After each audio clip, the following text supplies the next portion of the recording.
call it high speed. I've been working hard, yeah, I've been working nightly. If you think you'll win, ha, not likely. I be taking shots, yeah, cold-blooded, icy. Hello guys, magandang araw sa inyo. So after 7 months, no? Kasi ang huli kong bike check November 23 last year. So ngayon after 7 halos 7 months. Yun, nakapag bike check ulit ako ngayon dito sa as usual sa Bermosa Sports Hub dito sa Imus, Cavite. So ito yung magiging first bike check ko nung ngayong year 2024. Ang buena mano ko ngayon. Ayan. Ikaw pa rin, 'di ba? Pakilang bike check mo na to? Pangapat na. Pangapat na? Pangapat na. Ito yung Rigid MTB ni Idol Schultz de la Rosa. Dati ba ano ba yung una kong na-bike check sa'yo? Una yung Ninja. Ninja. Tapos pangalawa yung Devil. Devil. Pangatlo yung Bull. Pangapat na to. Pangapat na to, Everest. Ayun, so ito lahat, ito iba na to. Iba naman ulit to. Ano to, from frame to ano to, binuo talaga. Bali, ano no? O nga pala, nagbabayan sila pa rin ngayon. Oo, hanggang ngayon pa rin naman, nakakabalik na konti. Yun, so i-check natin ngayon yung specs ng kanyang Rigid MTB. Kaya mag-start na tayo. So Idol Schultz, before tayo mag-start, tanong mo na kita, ano pala, gaano katagal na itong Rigid MTB mo ngayon? Itong build na to, 3 months na po. 3 months na. So ibig sabihin, before 3 months, yung call. Hindi, ano yun, nasold ko yun ng December, tapos bumalik ako ng road bike nung pagitan ng span na yun. Dahil nga ano no, buy and sell no. Buy and sell, lang. Tapos try lang, gusto lang din makatry ng iba't ibang bike. Na frame no? Kaya pwede ka rin gumawa ng vlog mo eh. Actually, yung mga review. Inisip ko nga kung ano yung content ko eh, baka ano din. Mga bike reviews pwede ka no? Pwede. Kasi marami ka na ng ibang brand eh. Nasakyan, tapos gravel bike din, from gravel bike to road bike, nakatry na din. Pero ito, ginagamit mo ngayon pang ano lang, exercise lang muna din eh no? Ito kuya, personal bike ko talaga to. Tapos ano siya, for purpose niya, long rides lang talaga. Long ride, short ride, kape ride, gano'n. Okay, bale ito, saan mo na long ride to? Ano kuya, pinakaunang long ride niyan yung Odax Cavite. Yung ilang kilometro? Yung popular, yung 100. 100? Eh di nasabak ka sa puro ahon? Nasabak talaga kasi hindi pa buo yung bike ko nung mag-o-Odax na, April 13 yun.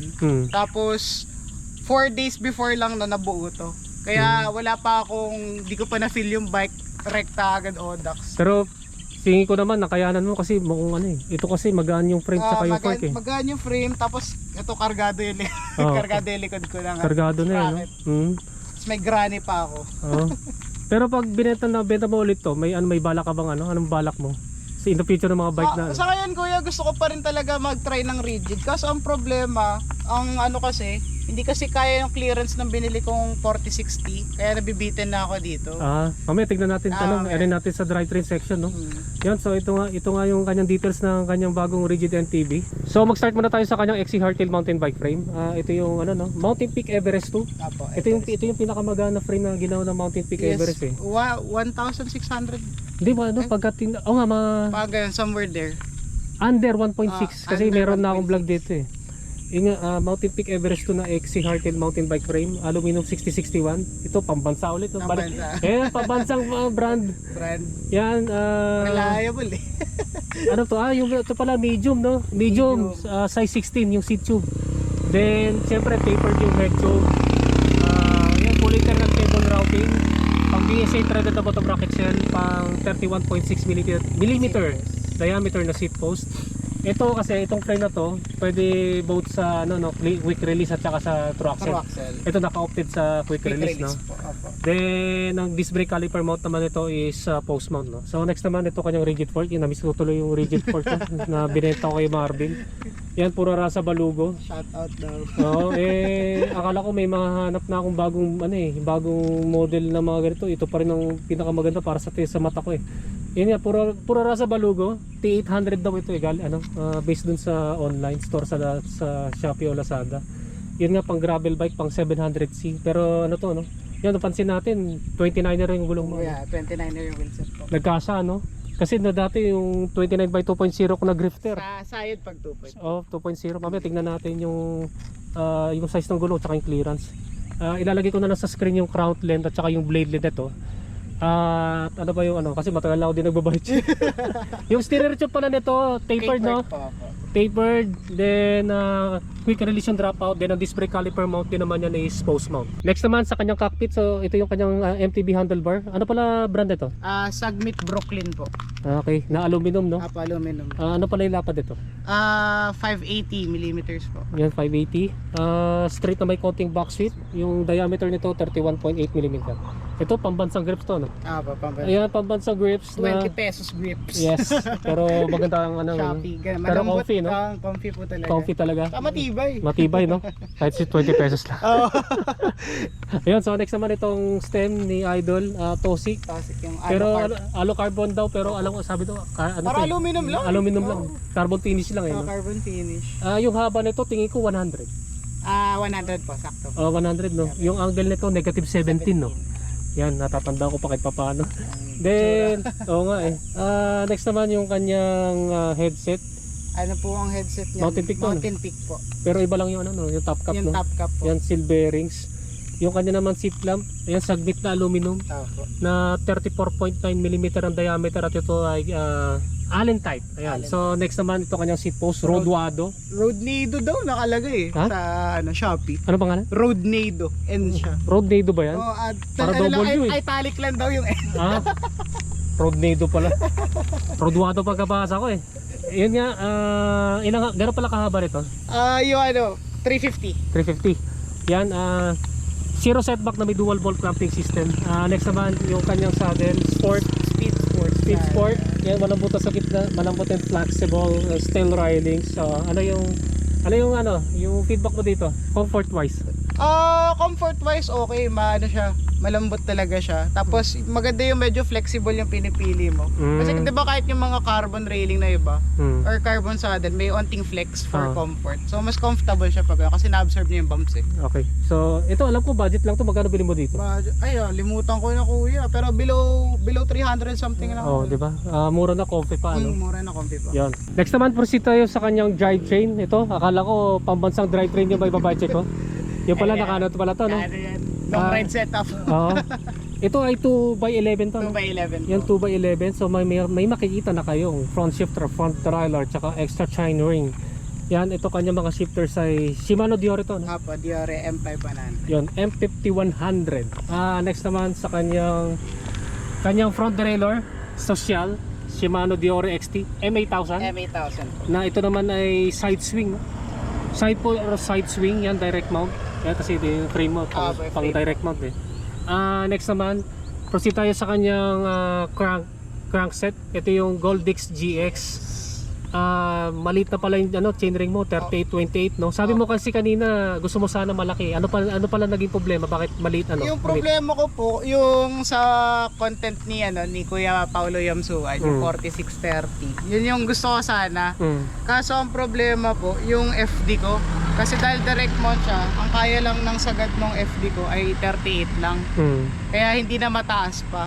Kapag bumili naman ako ng clamp type na FD, masyado naman mataas, di naman maabot yung chainring. Kumbaga naging harang yung naging harang yung FD ko.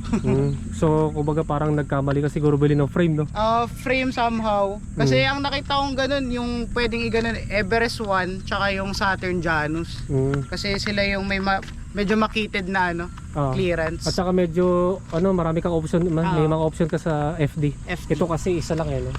Yung pala ang naging problema nito, benefit, no? Pogi nga lang. Maganda yung forma eh.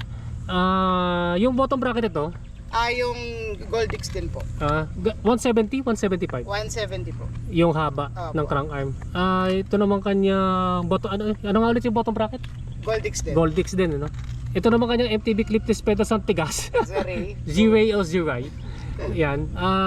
Ano pa di ko na mention? Yung yung chain. SUMC po. SUMC na 11 speed. 11 speed. Okay naman to sa'yo, tumatagal. Okay naman po. Matibay naman, no? Matibay naman po. Ito, yung crankset mo. Yung sprocket po. Sprocket pala. Sprocket ay Diore M5100 din po. 1142. Yung 1142. 11 speed, then itong kanyang RD, Shimano Diore M5120. Apa, 120. Na pwede to sa 10 or 11 speed. Apa, 10 or 11 yung shadow. Nakalagay shadow eh. Ang pinagkaiba pala, merong clutch kasi yung ganyan. May clutch nga. Yan, so ito nga yung kanyang drivetrain setup ng kanyang MTB. Next naman sa kanyang wheelset. Yan, so i-check muna natin yung gulong mo, no. Ang gulong naman niya CST Fox Trail. Yan, anong size pala nito, idol? 29er 1.9. 1.9. Ayun, kaya pala nagkasa dito sa Balugo, no? Kasi yung 2.0 sa akin, hindi nagkasa eh. So, tignan natin yung clearance. Ganda na clearance. Ayan, oh. Ayan, sakto lang. Pang road bike clearance. Pang road bike yung clearance, no? Siguro mga ano to, 10 mm o 9 mm yung clearance. More than- Pogi nga, no? Ano naman yung naging performance mo doon sa gulong? Okay naman. Fox Trail, na-amaze ako kasi sobrang gaan. Magaan. Nung binili ko po kasi yung wheelset, kasama na yung tires. Ang gaan, nagulat ako kasi ang option ko talaga yung magko-continental ako na Terra Hardpack. Eh nakita ko to, tapos kasama naman. Di na ako nagpalit, ang ganda eh. Ang gaan niya. Tapos fast rolling, ang Fast impressive rolling. ako. Bale ito, foldable o ano? Tubeless? Foldable. Foldable. Tapos tubeless ready. Tubeless ready na pala, ano? Ayun, so next naman yung rim mo. Anong brand itong rim mo? Ito pala. Ano po to, WTB, Yung WTB. STP at 125, Ayun. I25. Na tubeless ready rin, ano? Opo. Malamang ano to? Pilar. Ayan. Wala pa depes. Yung pillar spokes yan. Ilan pala yung ano nito? Holes? Yung standard po, 32. 32. Yun, so ano ba yung hindi ko na mention? Hubs pala. Yun, hubs. Ano yung hubs mo, idol? Sagmit Evo 3 po. Sagmit Evo 3? Opo. Parang ngayon ko na narinig yun, Evo 3 na Sagmit. Ilan pala poles na to, idol? 6 poles po. Ano yan, plain o may tip? Di ko sure pero alam ko 6 poles lang na. Plain poles, no? plain lang. Ayun, so kaseta pa free body, seal bearing. Tapos So naka power spring lang. power spring. So i-check natin yung tunog nito, idol, kapag Sige. naka free wheel.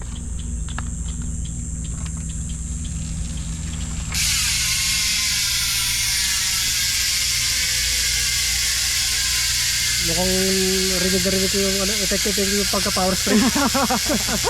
Ayan, ito nga yung tunog ng yung Sagmit Evo 3 Opo.